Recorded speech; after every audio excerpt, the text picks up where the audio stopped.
Welcome back to Montana this morning. Good Tuesday morning, everyone. The time is 6:49. We're checking out the South Hills of Billings this morning from our first Interstate Bank iCam. Let's go ahead and dive right into news. Our top story for today: at least 17 major fires are burning in California. The flames have burned nearly 250,000 acres and destroyed or damaged more than 1,000 homes and other buildings. Tens of thousands of people have been evacuated. Officials say the fire in Redding, which is the largest one, is now 23% contained. President Trump's former campaign chairman will be in a federal courtroom in Virginia today. Paul Manafort faces 18 counts of bank and tax fraud stemming from his Ukrainian political consulting work he did before working for then-candidate Trump. Manafort has pleaded not guilty. This is the first trial coming out of special counsel Robert Mueller's investigation. President Trump continues to call the investigation a witch hunt. Emergency crews were called to Lake Elmo early this morning after a vehicle was driven into the water. The call came in just before 2:30. Billings Police Sergeant Pat Curry said witnesses saw two vehicles enter the Lake Elmo parking lot. They saw one vehicle drive into the water and the other vehicle leave the scene. When crews arrived, they spotted a vehicle with its lights still on under the water about 50 feet off the shore. A white Chevy pickup was pulled from the water shortly after 3 o'clock, but no one was inside. The truck was not reported stolen, and police were attempting to contact its owner. The U.S. State Department delivered a victory to TransCanada's Keystone XL pipeline. According to Bloomberg, the department found the alternate route would have no significant environmental impacts in the state of Nebraska. That new route was approved by Nebraska regulators, and of 8 categories inspected by the department, only one was proven to have a trivial effect. The 1,200-mile pipeline would help carry 830,000 barrels of crude a day from Alberta's tar sands to U.S. Gulf Coast refiners. The woman found dead on Highway 3 near Billings late Friday night has been identified.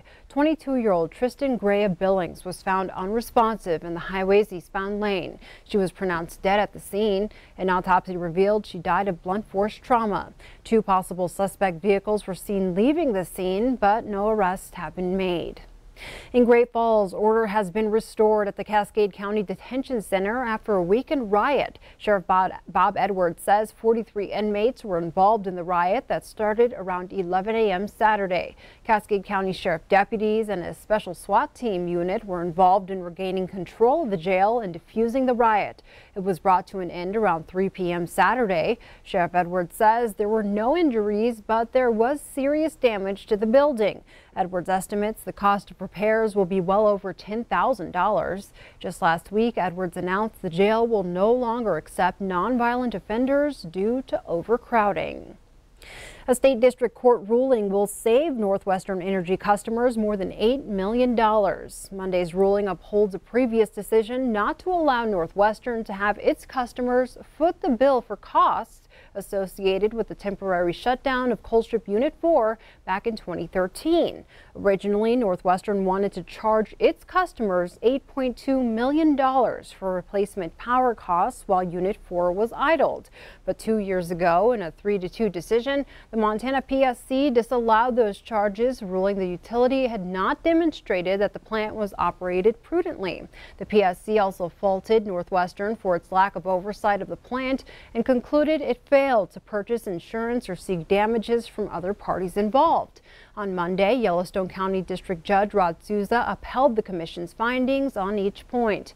Commissioner Roger Koopman of Bozeman says the ruling sends an important message. Quote, "These utilities cannot automatically assume expenses like these will be passed on to ratepayers. The burden of proof is on the utility to prove that it acted responsibly. In this case, Northwestern did not." And Commission Vice Chairman Travis Kavula says the ruling sets an important precedent. This ruling establishes a clear precedent that there are times when the utility must take responsibility when its property fails to perform and cannot simply hide behind contractors or other third parties to avoid that responsibility. Northwestern has not issued a statement. Spokesman Tom Glanzer tells MTN News company officials are in the process of reading and understanding the judge's ruling.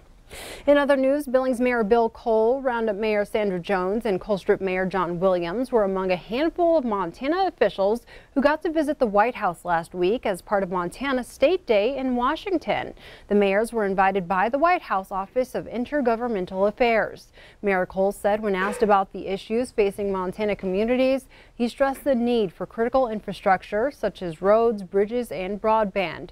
Mayor Williams stressed the reliability of coal on the nation's energy grid, while Mayor Jones got an update on the Clean Water for Rural Communities Act. That clean water bill includes federal funding for 2 rural water systems that would serve over 22,000 people in 11 eastern Montana counties.